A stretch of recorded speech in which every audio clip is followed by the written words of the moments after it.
Pittsburgh Steelers fans, it is time once again for another episode of the Steelers Hangover. My name is Bryan Anthony Davis, the podcast producer here at BehindTheSteelCurtain.com. I am here with veteran writer Tony Defeo and veteran writer Shannon White, both becoming veteran podcasters as well. Gentlemen, what is going on? Tony.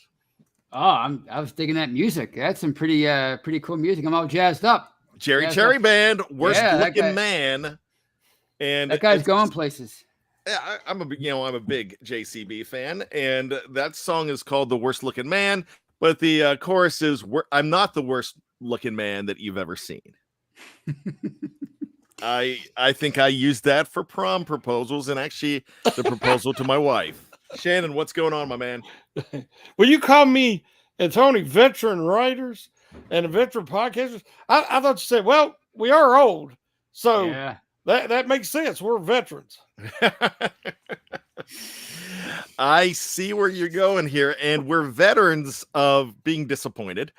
And this is definitely a day of disappointment today, but it's going to be short-lived disappointment, hopefully, because the Steelers play again coming up on Thursday night in Cleveland against the Browns. The Browns had a bad loss yesterday.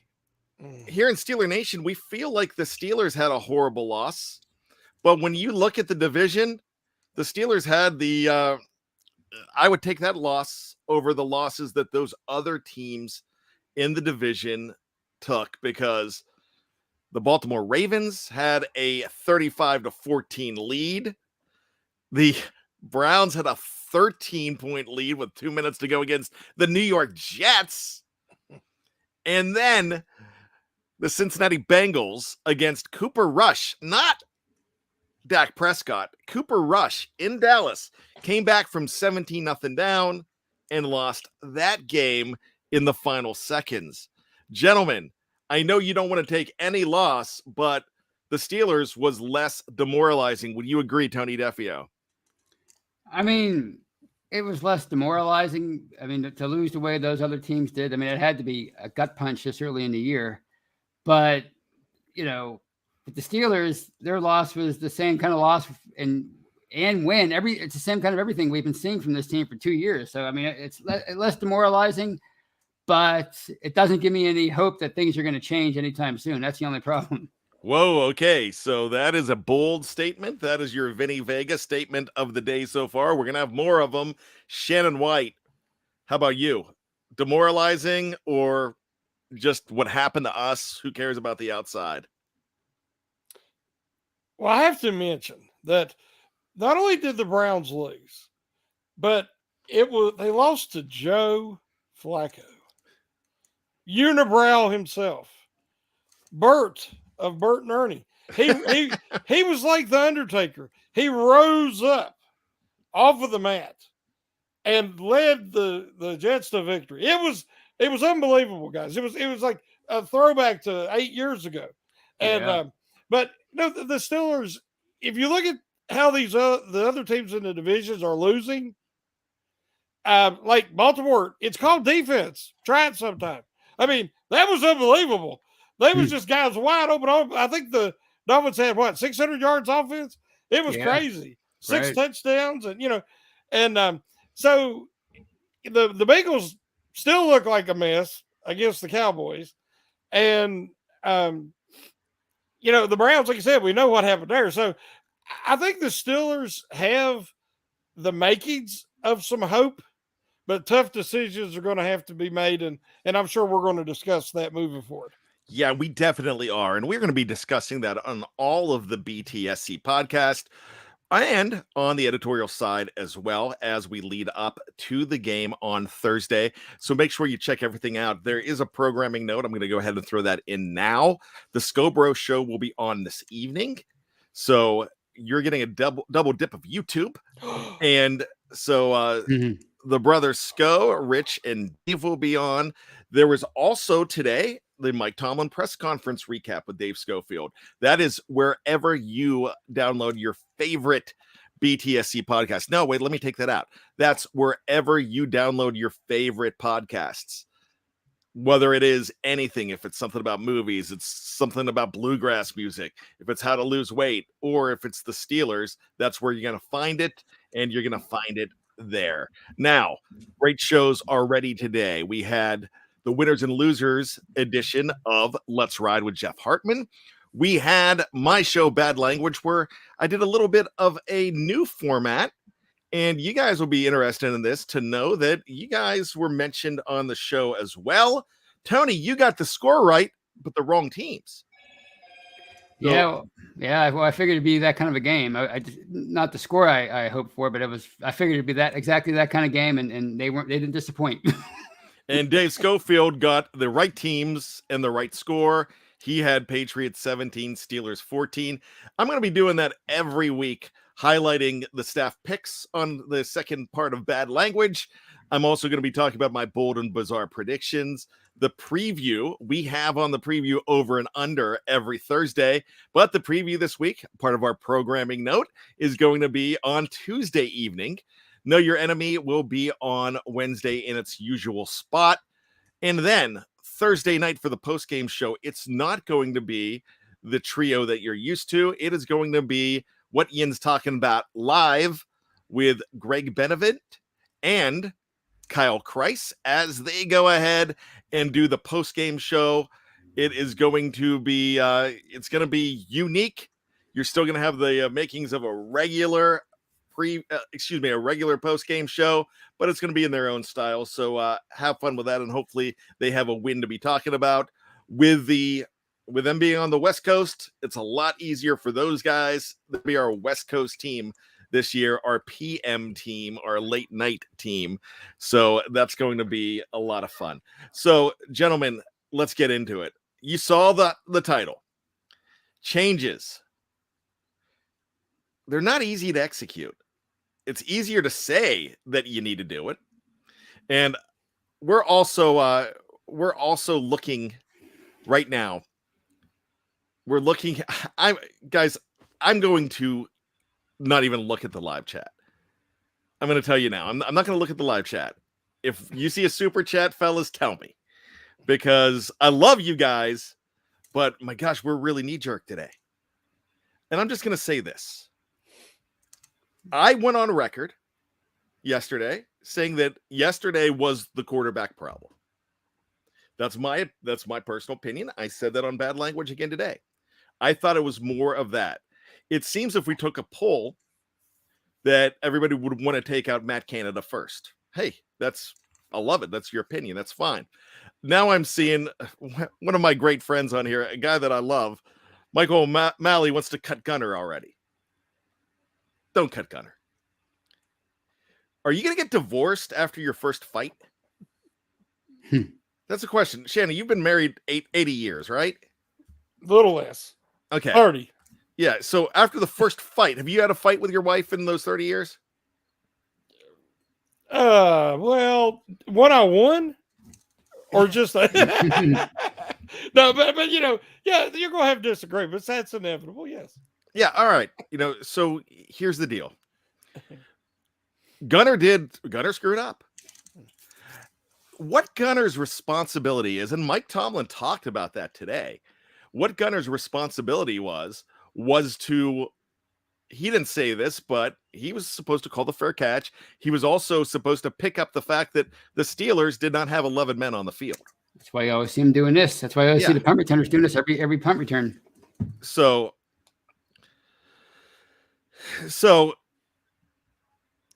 that's the thing. But there was not 10 guys on the field.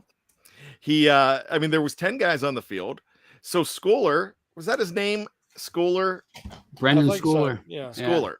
They came down, completely untouched. And so he called the fair catch. He needs to back up for that fair catch. He definitely has to. It bounces off your face mask. You've got to look. He's looking in the wrong direction. He screwed up. But I think there's a lot more to Gunner's game than just one mistake. So I'm not going to fire him after one mistake. But Brian Brown says you can get divorced. After your first fight, oh man, missed opportunities. Don't tell my wife, okay? So there's a lot of people, and Michael says, hey, I'm also done with Tomlin. He's done with a lot of people today, and I get it. And you're gonna find that you guys aren't alone. Timothy James O'Connell says Gunner's fumble was a significant play, but guys, we had 2 chances on offense to come back and score, and we couldn't get a first down.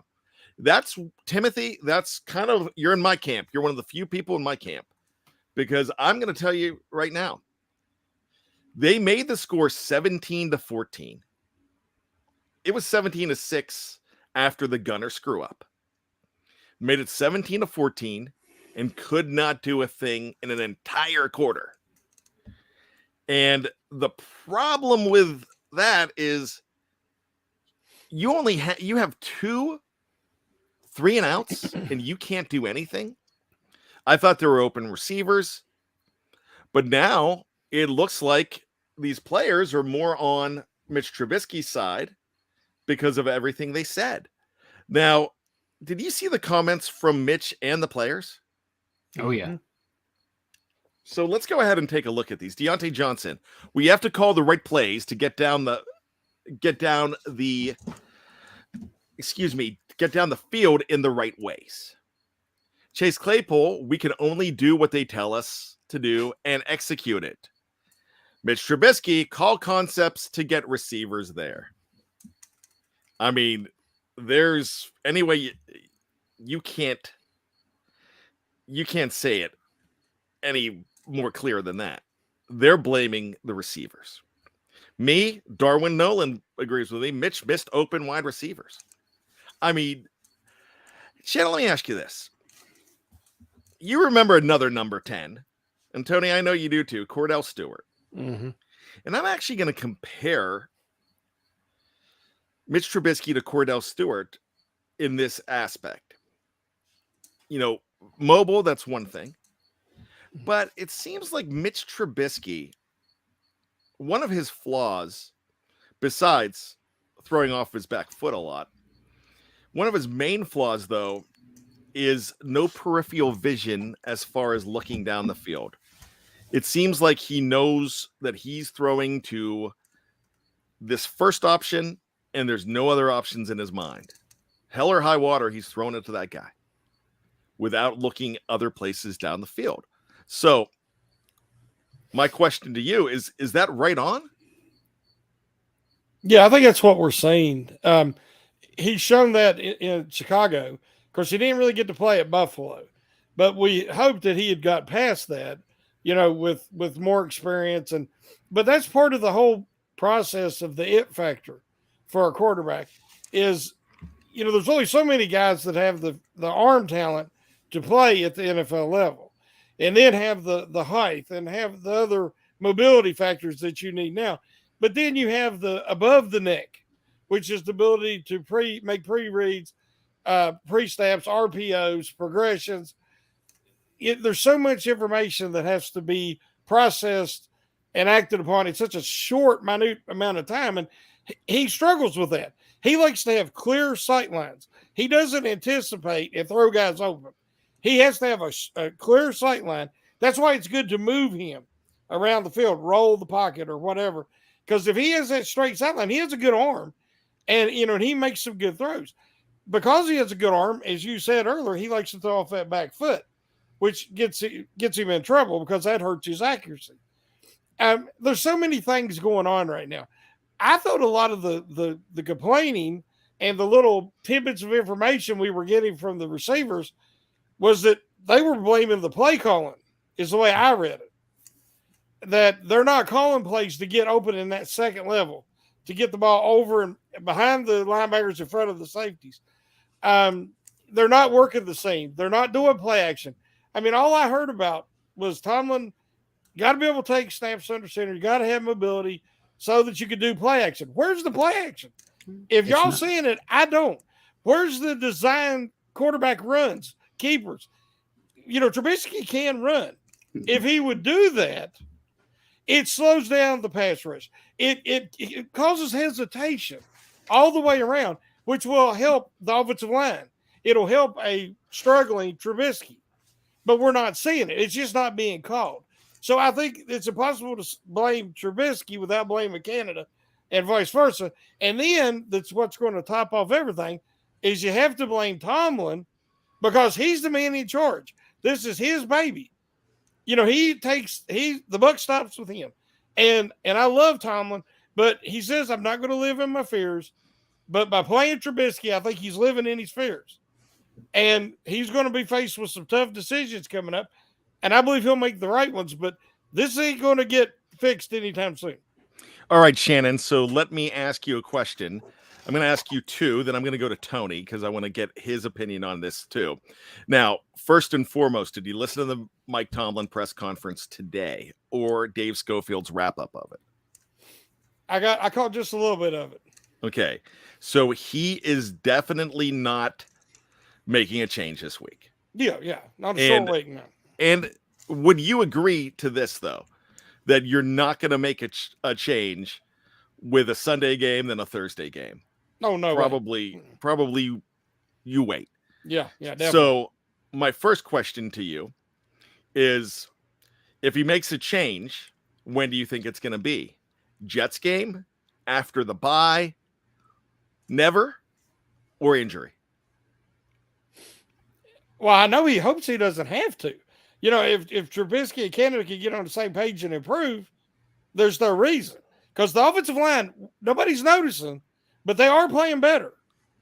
You know, each game they're playing a little better. I mean, they're not a finished product, but they played better yesterday than they did against the Bengals. So I see some bad offensive line play yesterday. The Steelers did not have the worst offensive line yesterday, and it's been a while since I could say that. But no, I think that if things doesn't change, they'll wait till after the bye week. Okay. All right. So you think I'm picking won't be in against the Jets if this is a horrible week. Mm-mm. All right. So my next question to you is, it sounds like if you're going to go ahead and rank the blame, it sounds like Trubisky's last and you've got Mike Tomlin and Matt Canada first. But I'm going to go ahead and exclude Tomlin from that, not because I'm protecting him, because I want to see whether the problem is the scheme or the quarterback. So it sounds like you're saying it's the scheme and it's Matt Canada. Listen to the players. That's all we can really do is listen to the players because, you know, the coaches are going to give you coach speak. But the players, they'll give you little hints of what they really think. And I took all those comments that they're not happy with this play calling. And I've heard some people say that some of the players, receivers were, and offensive linemen was like, hey, we believe in Mitch. But I'm not hearing nobody say, hey, I believe in Canada's play calling. It's leaving something to be desired. And I think that the players are telling us what they really think. All right. So, Tony, who's your blame with? I mean, it's with Tomlin and Canada mainly because I don't think Trubisky is free of blame either. I don't think he has played well at all. But it's with Canada and Tomlin because you've seen the same kind of offense dating back to 2020, and it's not aggressive. It's so conservative. And I keep hearing about, well, you have to take, the defense is taking this way, the defense is taking that way. Well, no defensive scheme nor any offensive scheme is infallible throughout the history of the NFL. Everybody always figures out a way eventually to attack the other side. So all the 2 years now, and they're trying the same things over and over again, knowing it doesn't work. And Charles Davis said it perfectly on Sunday. You don't necessarily have to take what the defense gives you. The defense isn't going to give you touchdowns. The defense wants you to take those 2-yard passes and the little outlet passes to the running back. The defense wants you to go, 5 yards to the sideline, and Deontay Johnson and Claypool and these guys, they're doing everything in their power just to make fantastic sideline catches half the time. The defense wants you to do those kind of things. You have to try to attack the defense and with your strength. And I don't know what their strength is anymore. It's been 2 years. I have no idea what this offense does well. We think Frymuth is good, but I don't know. Deontay Johnson. We spent all summer arguing whether or not he deserves to be a $20 million a year receiver, and I don't know if they're getting the best out of him. over these 4 years. Claypool was great 2 years ago. He suddenly stopped being a great weapon. I'm not buying it. I think it's the coaches, and Tomlin wants to play this conservative style. He wants to rely on the defense. Well, the defense in 2022 can only do so much in this era. You need to be able to attack the opposing defenses. Apparently, I don't know what I'm talking about when it comes to X's and O's. There's got to be a way to attack and answer what these defenses are doing, because it's not just New England. It's every defense in the league is using the same game plan against Pittsburgh's offense, and it's working. The Lions did it. It was Mason, but still the Lions did it. Washington 2 years ago. Everybody, the Browns, everybody has figured out a way to stop them, and they're not doing anything to change it. You invested all these premium picks in these skill position players, and you're asking them you're neutering them with your game plan. It just doesn't make any sense. And I better stop now, or I'm going to keep going for 20 minutes. All right. Tyler W. gives us $5, and he says defense equals Tomlin plus Flores plus Austin. Offense equals Canada. Why no brain trust over there, huh? Ben compensated for Tomlin's overcaution, in my opinion. Great comment, Tyler W. Thanks for the $5 in the tip jar. We definitely appreciate that as well. Most of you have great comments, and we cannot get to every single one of them. But if you do put it in the tip jar, we got accused of that yesterday by only taking the ones on the preview yesterday. If you pay us, hey, there's so many of them. And when you have 493 in the live chat and most of you commenting, we're not going to be able to get all your musings. So that's kind of the way we do it that way. So with that being said, Tony, I thought that was a great rant. Nap 1963, my buddy from J-Town, says the same thing. Great rant. I love that rant, Tony. So there you go. Tony, we need more rants from you. That's really good. Can I just say one more thing? Yeah. And this has to do with the defense. I mean, you're a team now that's supposedly you have to rely on your defense. So like another thing that's been bugging me the last 24 hours or so is like, oh, well, the defense did enough to win. Well, no, it didn't do enough to win because, Sutton didn't get that pick. And at the end of the game, and Witherspoon didn't make a play on that 50-50 ball. And at the end of the game, you allowed them to run the ball down your throat with 6.5 minutes and run the clock out. And yeah, the offense deserves more of the blame.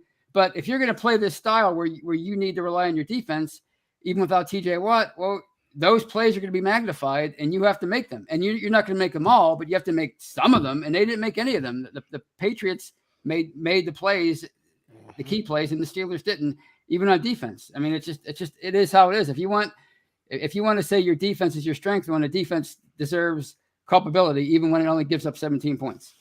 You need Cam Sutton to catch that ball. Right. You need, as Mike Tomlin said, you need Ahkello Witherspoon to play above eye level. You need your punt returner, Gunnar O, to count the guys on the field. You need Miles Boykin to be on the field. You can't have 10 men. That's also, I'm sorry, that's a Danny Smith Jr. problem too. That's coaching. And you need all of that. But you need to be on the field more than 2 minutes and 40 seconds in the fourth quarter.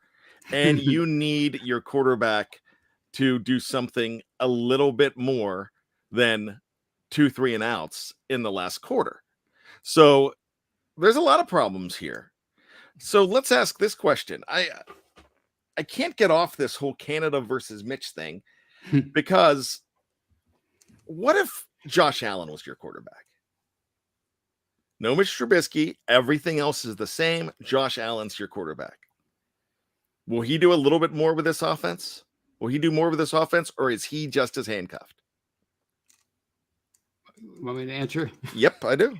Well, I mean, if Canada isn't smart enough to, or Mike Tomlin smart enough to utilize a talent like Josh Allen, then they deserve to be gone tomorrow as coaches. So yeah, I think they would have to take the handcuffs off of Josh Allen.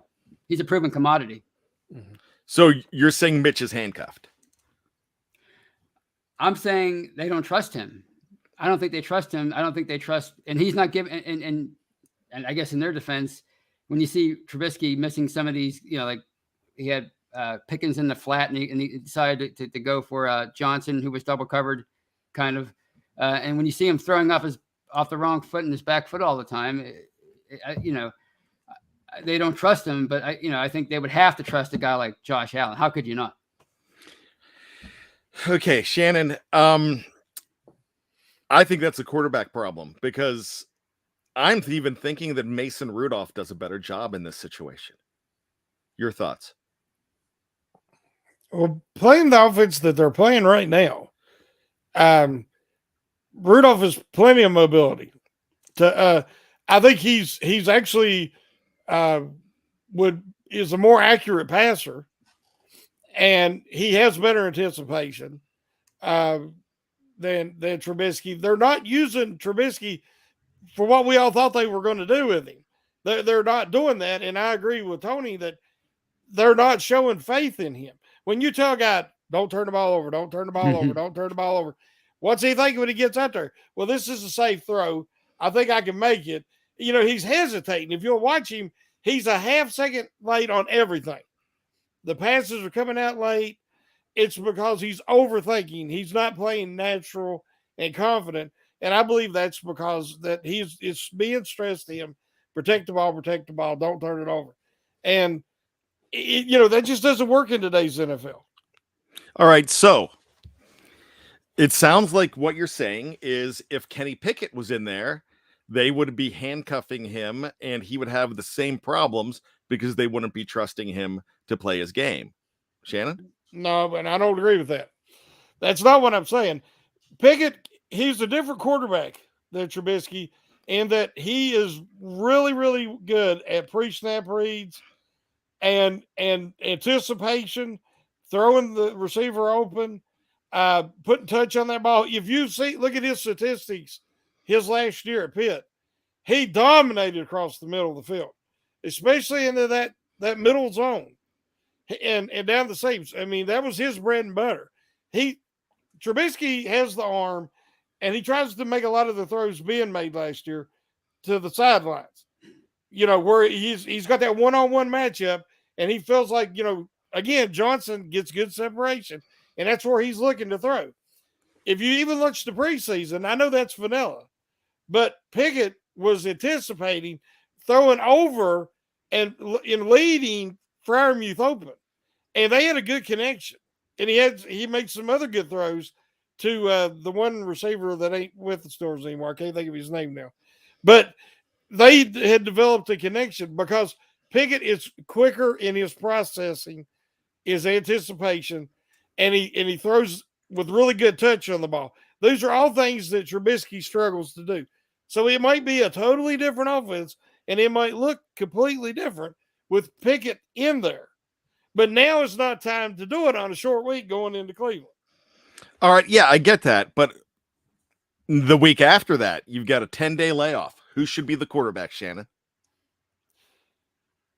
I said I think they'll stick with Trubisky till the bye week, but if he comes out and does another stinker against the Browns and they lose, it would not shock me to see Pickett in there that week 4. All right, yeah, but I want to know from your heart, who do you want in the Cleveland game? Who do you want to see trot out there? Not what's best for the future. Who do you want to see at quarterback to win that game? Against Cleveland? Yeah. Again, the offense that they're running, we know what Trubisky can do with this offense, and it's not good. And I think that there is open guys, and Trubisky's missing them. So I think the offense could be more effective with Pickett even this week. Okay. That's all I wanted to hear. Yeah. Tony, who do you want in this week? I want Trubisky in there this week only because I don't want them to put Pickett in on a short week's notice. I don't think that would be good for him. Okay, but then let's go to the Jets game then. Yeah, if it's another crappy performance to go along with the 17 we saw mostly last year, and then the second half of 2020, you drafted the guy in the first round, give him 10 days at home against the Jets, and put him in there with the entire stadium behind him. That's what I would do. If it's another horrible performance by Trubisky in that offense, no matter who you want to blame, the coordinator, the coach, the quarterback, It's time to make a change. I said a month, 3 games, one less. That's to me, that's fine. That's fine because I didn't think this offense would be this predictable and this familiar to what we saw last year with Trubisky in there. I think it would be time to make a change in the Jets game. All right, yeah. So I'm with you.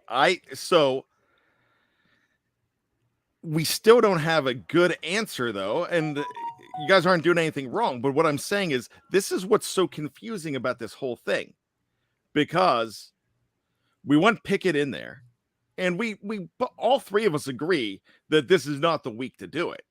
You don't do it on a short week. You can't throw a guy like this to the wolves this week. You can't just say, let's throw him out there, see what happens. Mm-hmm. You basically need to see what's going to happen in this game with Mitch Trubisky. The problem is, if they win the game, you're not losing Trubisky. If there's a W, Mitch Trubisky goes nowhere. So in a weird way, you're almost rooting for Mitch Trubisky to fail this week so you could move on to Kenny Pickett. Am I doing that? No. I'm just rooting for whoever's in there to be great and then not have a reason to make a change. But right now, there's a reason to make a change, but they're not going to do it. But it doesn't seem like they want to do it, and that's why people are angry with Tomlin. Tony, go ahead. Yeah, that's a great point, because if they win this game 14-10, well, that's what they want to do. They want to win games that way, even though it's not sustainable in this era, and it's certainly not going to work against teams like the Bills and more prolific offenses. So if they win this game 14-10, it's going to play right into what Tomlin wants to do. And he's going to, he said today on the press conference, we need patience. We need patience. Can't panic. All that stuff. So you're going to have the Jets coming up, and that's going to be a game. If they win this Cleveland game, it's going to be a game that everybody expects them to win at home. So they're not going to make any changes. So yeah, if they win this game ugly again, like they've been winning a lot of games lately, then it's just nothing's going to change. So yeah, it's almost like you want Trubisky to fail and then to lose just so they can make a change, which is weird. But that's where we're at right now. $5 from Snoopy McQueen. Belichick, worst team. Coach T still cannot beat him. Tomlin got to go. Number 2 outplayed number 10. Should be the starter. Snoopy, thanks for the $5.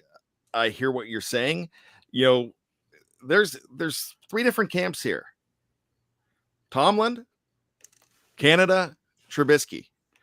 And there's different people going to be blaming different guys. The name of my show this morning for bad language was choose your own Steelers scapegoat. And that's kind of what we're still doing. And that's fine. You're going to blame somebody. You could blame them as a collective. Let's go to the defense real quick, because we're never going to have an answer on this side. Let's go to the defense. Shannon made a very good point that you still have to make those stops, even though you're gassed at the end. But my question to you is, was that defense good enough most of that game? And just down the stretch, they did not get it done, and the offense put them in a bad position. Shannon. Well, it's 2 weeks in a row. The defense is going to wear down. Last week they rotated so many players in. They were using everybody because of how hot it was and everything. Well, they're down their best defensive player. Obviously, their best player. Easily, bar none. This team is totally different when TJ Watt is not out there. I mean, Cam Hayward, I consider the second best defensive tackle in the football. And he was visible yesterday.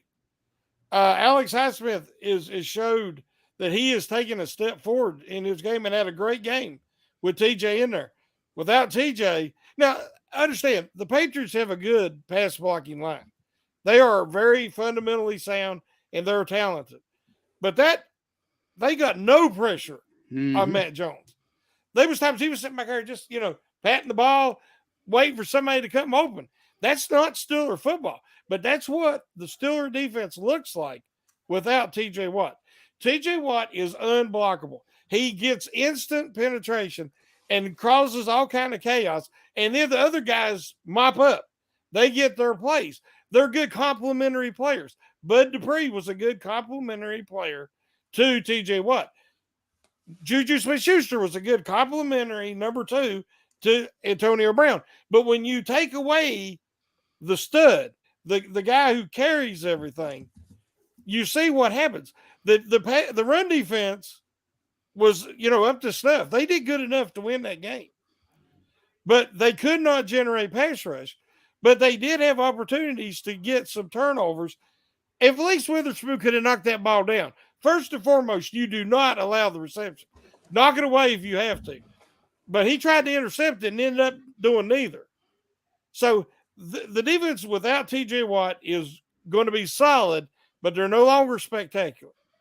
And I thought that they played a solid enough game, but the offense has got to help them, and the offense is just not. They are leaving them on an island. Yeah. Tony? No.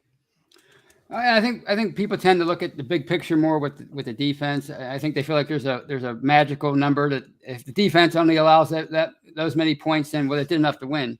But the offense, I mean, if an offense scores 40 points, but they maybe have a turnover or have a bad play call at a certain point in the game, we talk situationally. With the defense, it's well, they only gave up 17 points, so they should have won. Well, I mean, to me, they didn't finish off the game in those last 6.5. And again, I'm blaming the offense more, but the defense has a hand in this. And their calling card for the past 5.5 years since the second half of 2016 is getting after the quarterback. And that was even before TJ Watt was on there. So you generate no pass rush on Mac Jones. And yes, like Shannon said, they have a good offensive line. But gosh golly, Cam Hayward's he's a borderline Hall of Famer.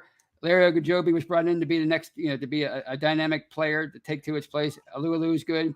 Alex Highsmith is a good young prospect. I mean, they have good pass rushers on this team. Not nearly as good as TJ Watt, but this is what happens when you lose that guy. I mean, this is Joe Green. This is losing Aaron Donald. I mean, this guy just makes such a huge difference. And when he's not in there, it makes the defense look different. But I think it's still, even without TJ Watt,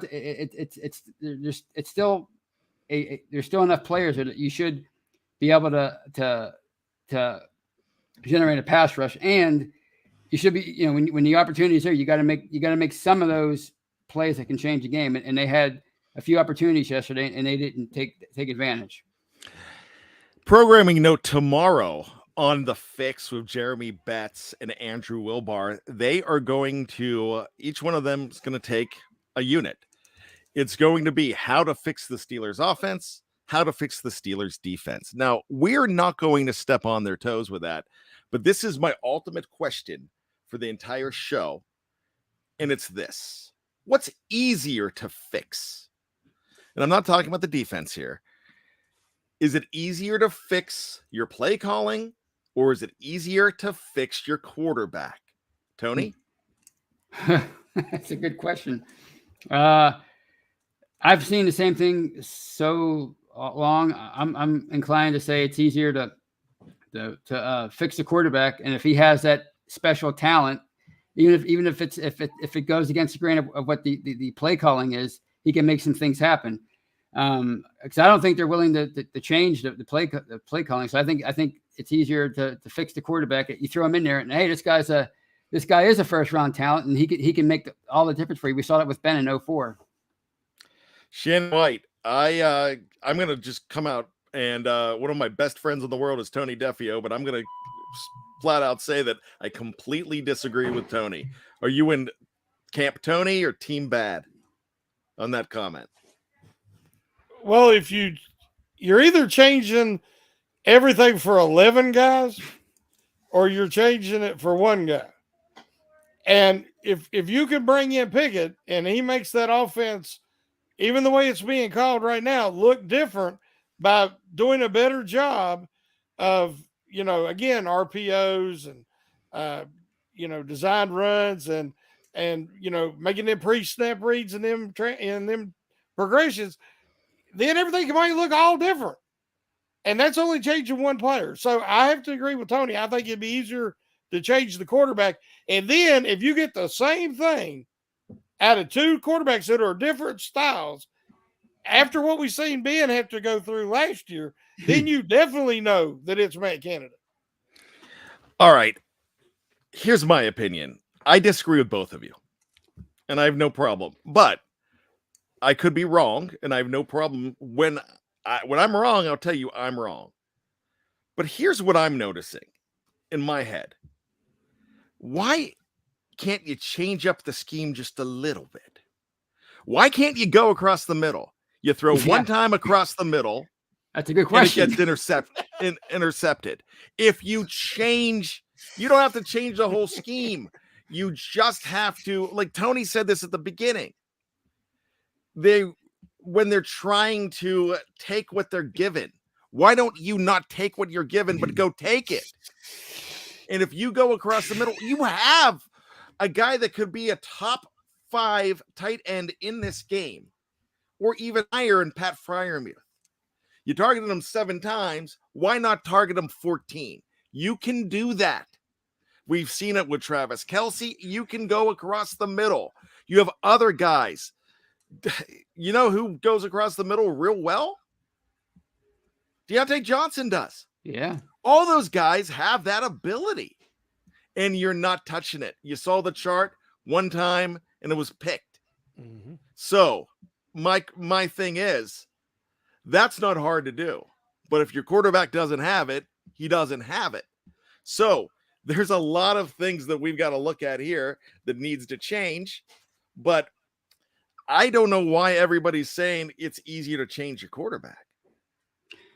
Well, it might come back down to like this is what they want. This is, Canada's running the kind of offense that Tomlin wants them to run.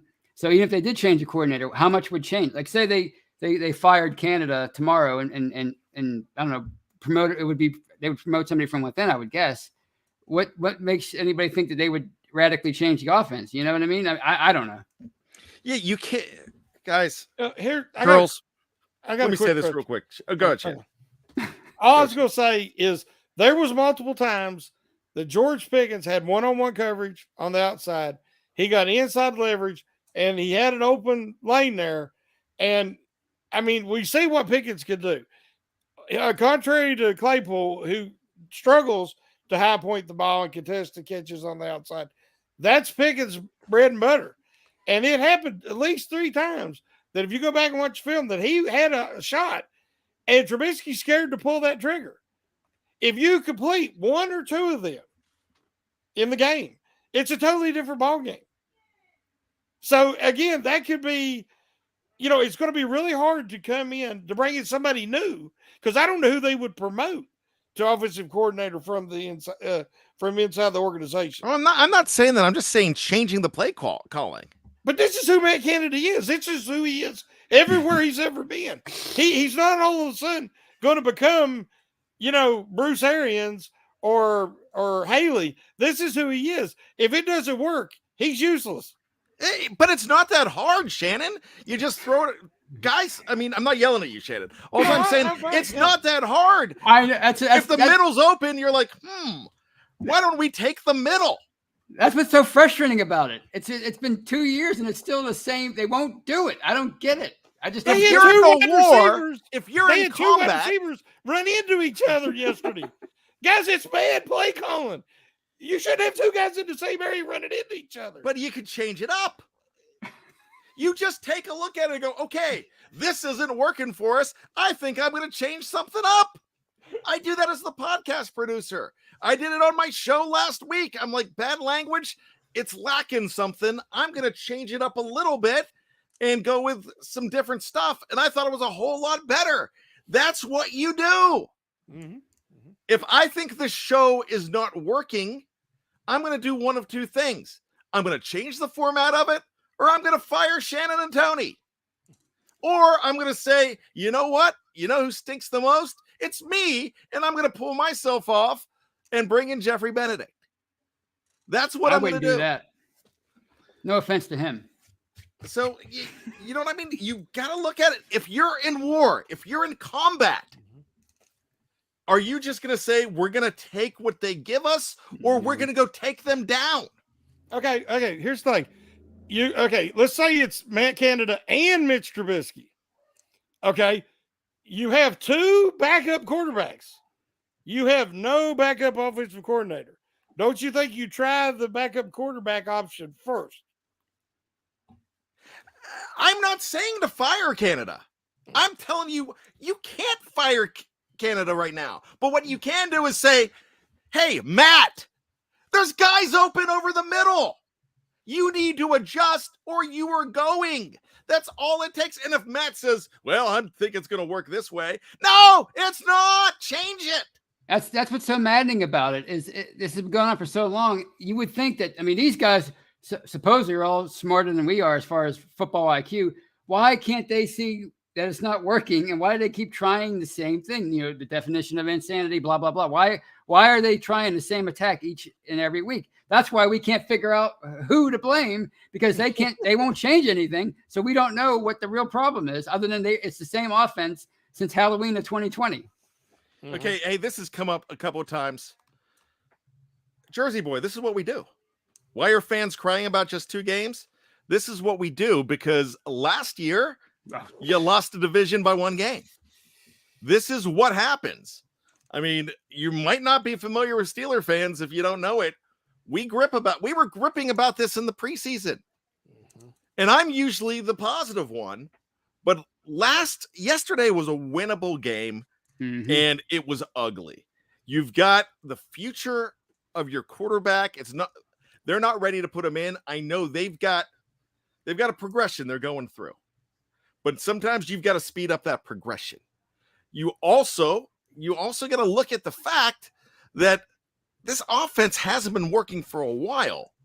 Now, when I say you don't divorce your spouse after 1 fight, I'm saying that about Mitch Trubisky, but you start realizing and looking around and saying, hey, I might have to call a lawyer.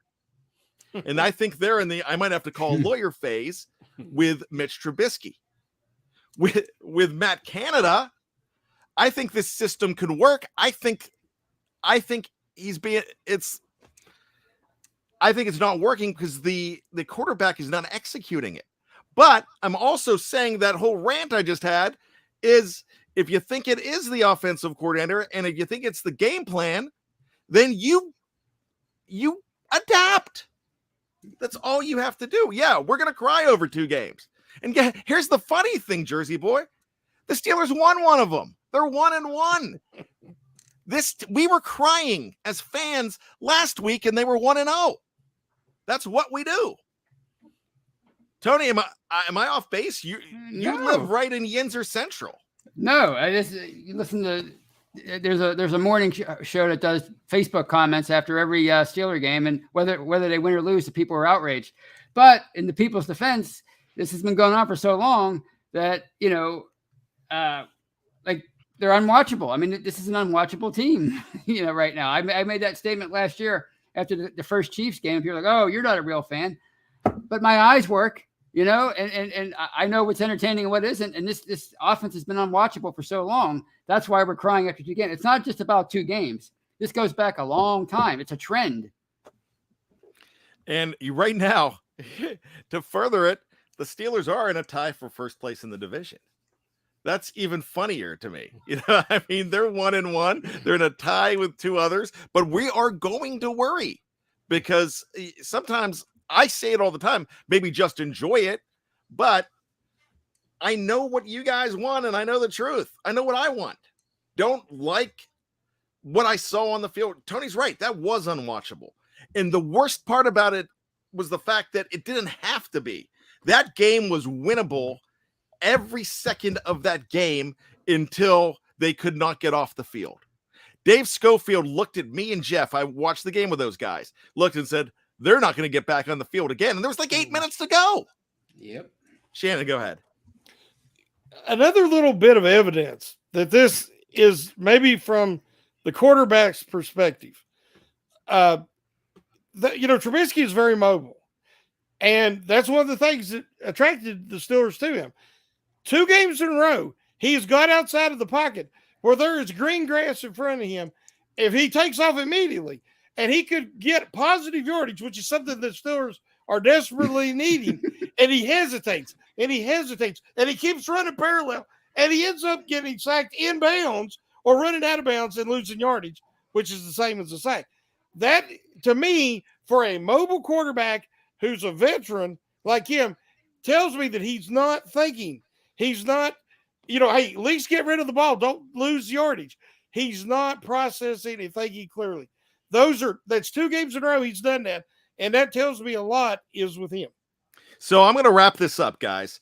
We're going to get ready to get out of here, but I want one name answer. If you want to give a first name, that's fine. Who's the problem? Shannon White. Who's the bigger problem? Matt Canada? Mitch Trubisky? Trubisky.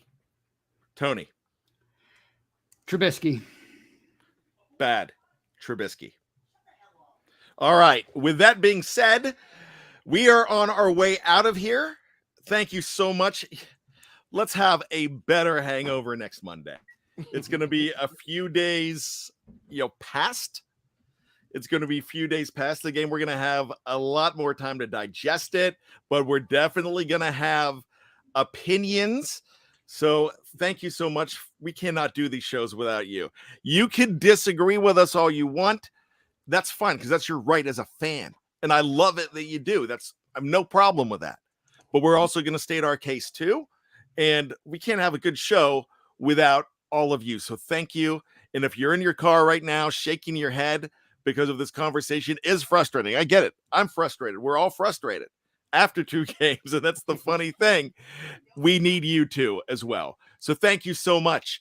Make sure you check out all the shows. Remember, some changes this week. Scobro's on tonight, the preview tomorrow. Everybody else in their usual spots. So check out From the Cutting Room Floor. Check out The Fix. Check out all these past shows too. With that being said, my name is Bryan Anthony Davis, for Tony Defeo, for Shannon White. Just when you think that you've got all the answers, Tony, we keep changing the questions. Shannon White, take me home. Woo! Woo is right.